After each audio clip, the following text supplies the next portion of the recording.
The Holy Gospel, according to St. Luke, the 20th chapter. Glory to you, O Lord. Some Sadducees who do not believe in resurrection of the dead try to trap Jesus. They formulate the convoluted case of a serial widow who married a succession of 7 brothers. Jesus responds by teaching about God, to whom all are alive and in whom all relationships are fulfilled. A reading from Luke. Some Sadducees, those who say there is no resurrection, came to Jesus and asked him a question. Teacher, Moses wrote for us that if a man's brother dies, leaving a wife but no children, the man shall marry the widow and raise up children for his brother. Now there were 7 brothers. The first married and died childless. Then the second and the third married her, and so in the same way, all 7 died childless. Finally, the woman also died. In the resurrection, therefore, whose wife will the woman be? For the 7 had married her. Jesus said to them, those who belong to this age marry and are given in marriage. But those who are considered worthy of a place in that age and in the resurrection from the dead, neither marry nor are given in marriage. Indeed, they cannot die anymore, because they are like angels and are children of God, being children of the resurrection. And the fact that the dead are raised, Moses himself showed in the story about the bush, where he speaks of the Lord as the God of Abraham, the God of Isaac, and the God of Jacob. Now he is God, not of the dead, but of the living. For to him all of them are alive. The Gospel of the Lord. Praise to you, O Christ. Friends, you may be seated.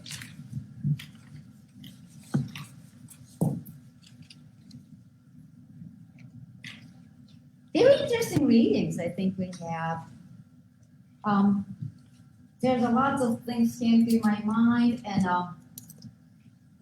it's a Sunday. I think one of the Sunday we read the book of Job, which is not often we do. But when I read the book of Job, I said, well, it's a story of the living God, the story of, the man with the face. And I read Job, that's what the parents are thought of you. Because I read the book of Job, I come to learn.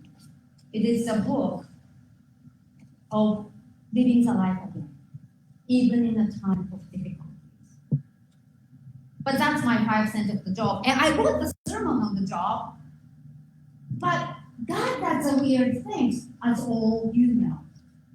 I woke up this morning with this, the sermon on my head, which is very rare, because I worked so hard on Saturday trying to type up something while listening to the football game. And then my husband looks through and checked everything. But this one came this morning, and when that happens, I need to tell that one.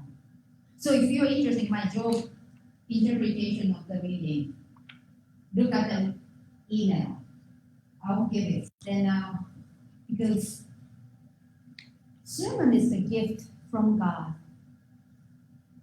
I'm not as articulate as I wish, but it's a gift, and I don't know. So this is what I woke up this morning and came all the word in my voice.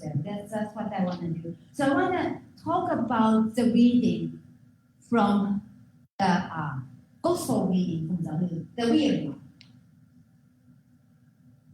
So I would like to ask this, because You're pretty wise. You may have something to tell me about this. So if you would have a chance to ask a question to Jesus, what would you ask? You probably have multiple questions in my mind, but if you could ask a question to Jesus, what would you ask? So maybe some may ask like this, hey, Mr. Jesus, what did you make as a carpenter? I want to see what you made it. Maybe this is a comment from somebody who actually builds stuff. Or how about maybe somebody may ask you, hey, Lord Jesus, how was it like to walk on water?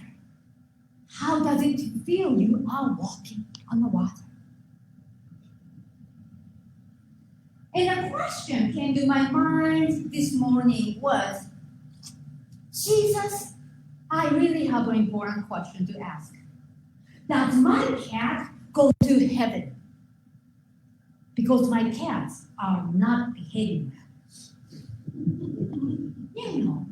I worry. Because they are not getting along either. So I worry. Questions are questions. This is a word my New Testament professor, Dr. Ed Krintz, always said in class. Questions are questions. There is no stupid questions. There is only just questions. Probably former teachers know that. There is just questions. There is no stupid or good or bright. It's just questions. So some Sadducees in our gospel reading, who were one of the group, maybe I might say it's like a denomination in first century Judaism, who did not believe in resurrection, and who regarded the authority of the written Torah. So that is like, according to my own research, the written Torah contains 24 books of Tanakh, which is Hebrew Bible, or we call it the Old Testament. And also there was an oral Torah, which was, as it said, it's not written down, but it was transmitted through generation to generation by oral, so that we can hear about it, but there's nowhere to look exactly. So this group of Sadducees who did not believe in resurrection, came to Jesus and asked this question: what would happen to a woman who married 7 times and died? In resurrection, which husband would she belong to? Apparently, it was a hypothetical question. There was no serious concerns or real pressing issues. It was a question for discussion's sake. It was like seminary student asking questions like, if there is no water at hand in the desert, is it okay to baptize a person with Coke? And this is not my made-up question. This was actually seriously in my worship class in the seminary. It came up and we discussed this very seriously. But honestly, at that time, I thought, that's a stupid question. Who cares about that kind of things? But, Should only use Sprite. Oh, Sprite, you think? But it's this question stuck in my head till now, and it's because this really surface level the question is like, well, for cold or whatever it is, but it's in the core part of the question. It is about asking what baptism means, so that you start thinking about, so what baptism means? Is that has to be a water or not? But honestly, if you have the chance to, if you have water, use water. Don't use Coke, because the bees and ants will come after the person, the head. I saw that attractive, but so I don't recommend. That's what I come down to. But those are the questions for discussion's sake. We sometimes do, but it still points to us to think something important.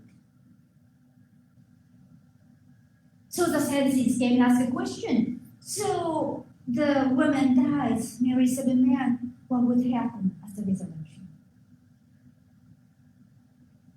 We read that the Sadducee has tried to trap Jesus, but whatever the intent was, or whatever the intent is, question is a question. And the questions invite us to dig deeper, or just think about it, and which is a good thing. Sometimes we need to use our minds. So this question from Sadducees raises an important point about resurrection, which we Christians all believe, and even profess every Sunday. We believe in resurrection. We may not always ponder about what would be the resurrection like. Look like, It's not something like we always thinking in our head, but this is something we may ponder when we cannot sleep at night or we are at the hospital room. What would happen after I die? Or what would happen when my loved ones die? As we read, Jesus' answer to this question was very brief and not quite satisfactory to me. It didn't tell much about it, but at least, if I may say, gives a glimpse, an idea about resurrection. What Jesus said in here, that in resurrection, there is no married status. Everyone will be single and unmarried. And there is no death, but living as children of God. In other words, our earthly status does not carry into resurrection life. But it would be a new relationship, new intimacy, and new belongings. It will be different, but no worries. Because God is a living God, and God will take care of it.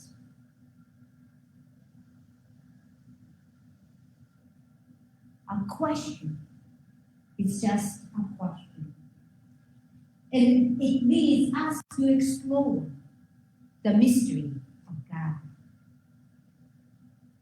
So friends, do you have a question to Jesus? And before I conclude, one thing I would like to leave with you.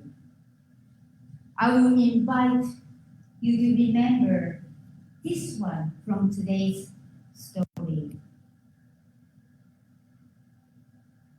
Our God is God of the living. For to him, all creatures, small and big, are alive. And this is what Jesus said.